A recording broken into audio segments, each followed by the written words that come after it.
Hey, Ben here with Studio on the Lake. So here's a filler video, and I'm going to use it a little bit to talk over and give you an update on what's going on. So I think it's the looking at the calendar, it's the 3rd of June. I am down in Iowa for a couple more days, but this was a piece of cottonwood bark. A lot of it, several pieces of it made it through the fire, and I had pulled this one out, and I just kind of felt like doing an owl. So I did an owl on the top, and I don't know if it's going to stay up there.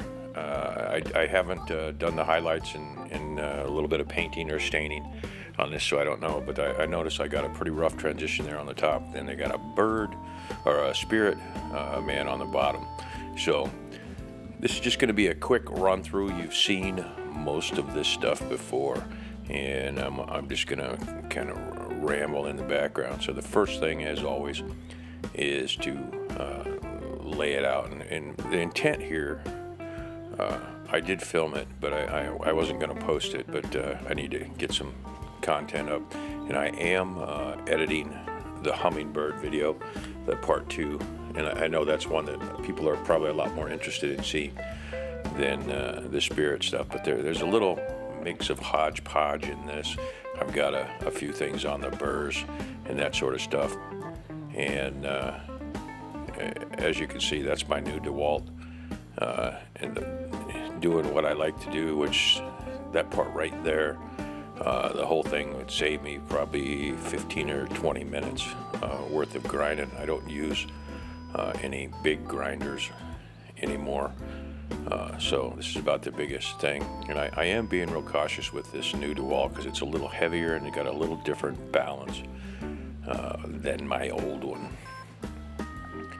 So if you haven't looked at what other folks are doing, I've been watching when they're coming in. I've got a Stihl chainsaw, MS-193C. It is the rear handle, Jordy. In case you were wondering, I've got a sprocket coming in for that, and I believe it's a Cannon bar. It may be a Forester bar. I don't remember looking at it. So much of the things that I've been trying to pick up, or so many of them, are back ordered, and I don't understand that. The Cannon bars and chains and that sort of thing are back ordered, a lot of them into September, and this is June. My bandsaw, I think they're going to ship it, but I still haven't got a ship date on that. They're saying now maybe the 10th or 15th of June. You'll notice throughout this cottonwood bark is dusty, nasty stuff, and it gives everything a red tint. I did still film this before I changed around the Stuga and pulled the beds out. So I'm sitting in the corner. I got a little better setup, and I'll pull the shop back out of next door here and use it. I've been trying to order the dust collector, and it's a big jet dust collector, and you know, I can't get that thing ordered because it's on, guess what, back order. All of them are. I can't go up a couple models. I can't go down a couple models. Almost 75% of the items that I'm trying to order that I lost in the fire and that sort of stuff are on back order. So apparently the COVID put such a back order on factories that I don't know if everybody went out and bought tools to play around with. They say the reason that lumber is up as high as it is that people had time on their hands to do projects. Well, I suppose that could be true. And then, of course, they didn't project the demand on this stuff, but it's a little bit annoying. I'm kind of used to a society where if you want it nowadays with Amazon and that sort of thing, within a couple of days it's there. You know, the old days, you planned for 2 years, you saved all your money, you researched the heck out of it as best as you could, and then finally you ordered it, and you were content to wait 4 months for that thing to come with a covered wagon. I'm kidding. But hey, a little sub in the middle here. Here's a diamond bit. This is like a $12 set. It came from Amazon. And here's the problem with these. They've got, I don't use but maybe 3 or 4 out of here. I use the balls, but the shanks don't even fit. I'll go back to that. But here's the ceramic cut that's made by Fordham, one of the few Fordham bits I use. I use that for hair. hair and feathers and that sort of thing. So that's my hair tool. But those other ones, a couple of them, there's a couple little ball ones in there that I like to use, the ball diamonds, and they're 3/32, and they were the shaft was too wide to go in the collet. It wouldn't slip in there. I tried to sand them down and do various different things with them to get them to fit, and they still wouldn't do it. And unfortunately, my little Sureline lathe was in the fire, or I'd have taken it over, stuck that in a collet, and turned that shaft down, which you necessarily shouldn't have to do. But if you're into $12 for 15 bits, they seem to work fine. You can't run them at 50,000. You got to run them a little bit slower, 30,000, or they burn, and they do wear out pretty quick. But 10 or 12 of them for $12 versus one bit like the one I got in right now, that's a $15 bit. It's a different way to go about things. So I will be doing some chainsaw carving when I get back. I've got the jaw horse, I've got all the stuff, I've got my other saws, and hopefully the MS 193C should be an easy setup to do. And I think I'm going to try some owls. I've been playing around with owls. This owl here was me just farting around. I didn't have a reference, and you can tell he's not particularly impressive. I don't necessarily like him. I would do some more work on him now that I'm looking at the editing here, and I may do that. I might even film going back and doing a lot of repair stuff, but the intent was I'm just wasting time and goofing around. I really didn't have a plan. I just knew that I wanted to go out and carve, and sometimes you do that, or I do that, and some interesting things come out of it. But I wanted to see what an owl would look like up on the top of these, and I've been thinking about an owl on these ever since probably 2 months ago. And Just Carve Rob, you should check him out, obviously Jordy Johnson, but Jordy was carving a little while ago. He was carving something or other, and on the top of a piece of cottonwood there was a perfect owl shape sitting up in the corner there, and it was kind of intriguing. And I don't recall, but I think Jordy even mentioned eventually that, hey, that looks like it might be an owl up there. So do these pieces, one of the questions I used to get when we had a wood carving shop, and I had a little bench in the corner up in Cold Springs, New York, across the river from West Point, when I was stationed at West Point. People would ask, does the wood tell you what's in, what it wants to be? And at the time I was younger and more sarcastic, and my answer was no. I take the wood and I make it, twist it, grind it, fold, spindle, and mutilate, and turn it into what I want it to be. It doesn't get to tell me what it is. Now that I'm older, I do see some things. I don't see quite the zen, and I think that's what they were talking about. You get people that are pretentious, artsy-fartsy types, I call them, and they're like, well, the wood spoke to me.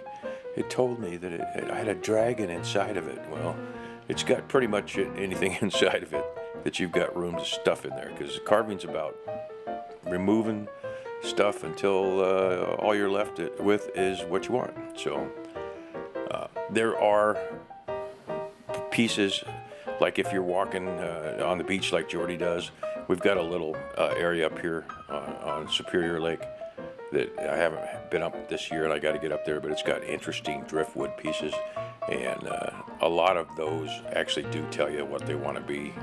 You got to have an idea first of all, like maybe you're looking for a dragon, and there'll be a piece that says that, that sort of thing. So some pieces of wood lend themselves to the shape, not necessarily telling you what they want to be, but it seems a waste not to, if you've got good wood, it's a waste if you ignore that and chop a piece off. I've watched some folks, some carvers, and I watch quite a few of them, and I tell you who they are on here, and my links and stuff down below, and then I watch them cut all the good stuff off of a blank or a piece of wood.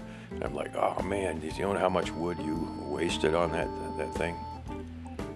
And of course it's your wood, and you can do whatever you want with it. So I'm not sure if I'm going to leave this piece up on the top of this. I might separate him off there, and I'm thinking so now. I really didn't have a coherent idea of what to do with these.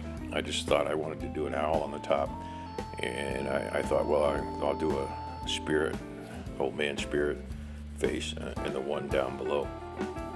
So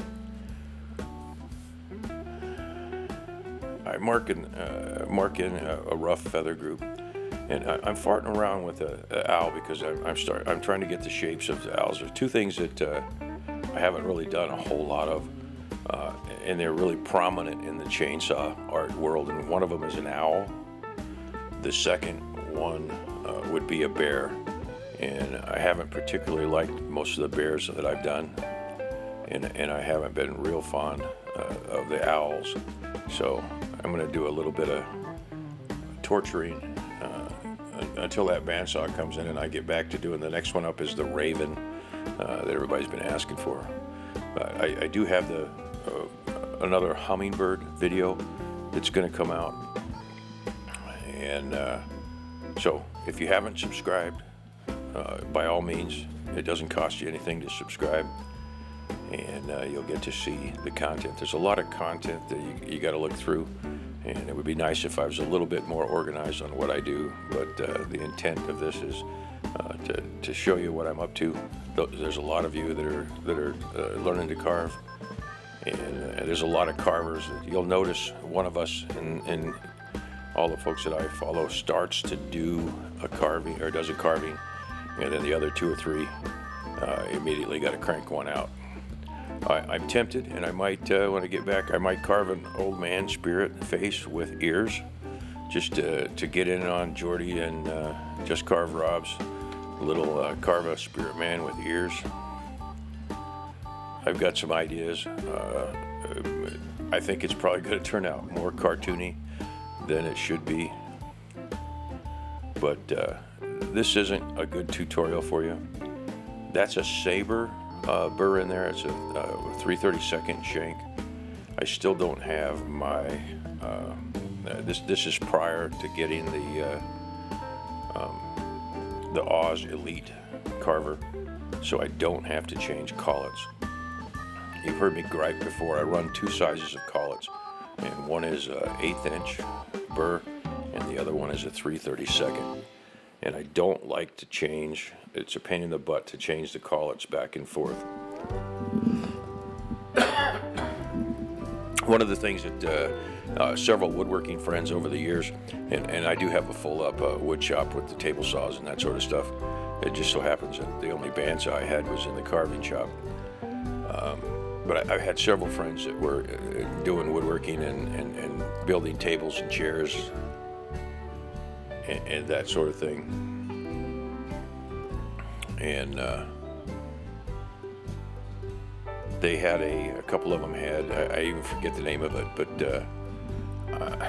it was a wood something or other, but it was one tool that you would change, and you guys that know about that sort of stuff will come up, and it escapes me right now, the name of the thing, but it was a table saw that you could change it around, and it became a bandsaw, and you change it around, and it became a lathe, and then you could change it around, and I forget it, but it was like a one tool sort of fits all, and most of them gave up and got rid of those, and the reason that they did that was you'd have to completely reconfigure the machine to do another step on it. In other words, you'd rip a bunch of pieces out of this table saw, and then you'd reconfigure it, and then all of a sudden you remembered that, oh my God, I forgot to do 2 of these. I needed 12, I only did 10, and then you'd have to reconfigure the whole thing and set it up, and it was kind of a good idea if you didn't have any space. One tool morphs itself into several different tools. I've become a fan of having one tool set up. Now I've even gone so far as to, I've got a couple table saws, and I'll run different blades on those saws and use them for different things. And I did the same thing with these hand pieces. I got the second one and loved it. No longer do I have to try to, you can get a 3/32 collet that slides over the bit and turns it into an 1/8 of an inch. But the problem with that is I lose those. They either get stuck on a bit and I can't find it, and it just becomes an exercise in frustration. So it's easier to have the two tools with the two different collets, and life becomes great. So this was a pretty quick carve. I probably got an hour and a half in this whole thing, and like I said, I wasn't planning anything specific, and this is kind of a filler and gives me a chance to ramble. I'm still waiting on a couple of builders to give me some bids on rebuilding the studio. It seems that everybody wants you to know that the price of wood is 400% higher than it was a year ago. This is the building season in the Northwoods up here. I've got one guy I particularly am fond of, a builder that's pretty close to here, and I'm hoping that he submits a bid. He asked, as he's putting it together, putting the bid together, and he's got all the specifics, but he did ask if it would be all right to pour the foundation before the winter and then do it over the winter. And you know, I hate to agree to that, but he might be the only game in town. I thought that there would be any number of builders, because there's quite a few up here, but they all seem to either not be interested. It's not a big enough project, I guess. I always thought that if you were a contractor, that a project that you could do that was fairly simple like this and would net you 50 grand basically, it would be something you were interested in. I mean, I would be, because it's really not much more work than a garage. I still haven't got to the point where I'm trying to convince myself that I should do it. I just don't have the motivation or the time necessarily. I mean, I could squeeze it in, but I'm not really wanting to. So there's an old man. I really liked him. He's got kind of I left his eyes so that it looks like his eyelids were half closed. He was just barely opening his eyes. I like the way he come out. I'll do some highlight on him. And this is a ruby bit in there, and I'm just kind of sanding at this point. I will probably do some stain and highlight on this at a future point. And I'm almost convinced myself that I need to saw the top of that owl off and make that two carvings. Either that or I need to do a transition between the two of them. I really didn't do that. And the intent again was to do the owl. Here's that the ceramic cut, blue ceramic cut stone. This one's the taper that I use for feathers primarily, and then if you're doing hair, like when I start doing some more of these bears, or a bear, again, if I do some smaller ones, this will be the piece that I'll use on there. I started using a stone from Proxima, which was a German-made deal, and they were just a little different shape than this. They worked great, and I had bought probably 20 or 30 of them. You could get a package for 5 to 10 Deutschmark before the euro came out in Germany, and I kept those in a box, and they seem to last for quite a while. I'm out of those, and I haven't been able to find them. I've been looking. So if there's anybody from Germany that watches these, send me a comment or an email. studioonthelake88@gmail.com, and I'd be interested in sending you some cash to do this. So there's Al. He's interesting enough, and then you got the old man, and I really do like the kind of how the old man turned out. It was a quick carve. I think it will finish up fairly interesting, and it will probably go down to Madison, to the gallery. But I'm almost convinced now that I'm going to end up cutting that off. So here's a filler. Here's an update on how things are going. When I get back next week, I expect to put out a couple, my first chainsaw one, and I think I'll be doing an owl or a baby bear. So hey, thanks a lot for watching. Stand by for the hummingbird video the next day or two. This has been Ben with Studio on the Lake. Thanks for watching.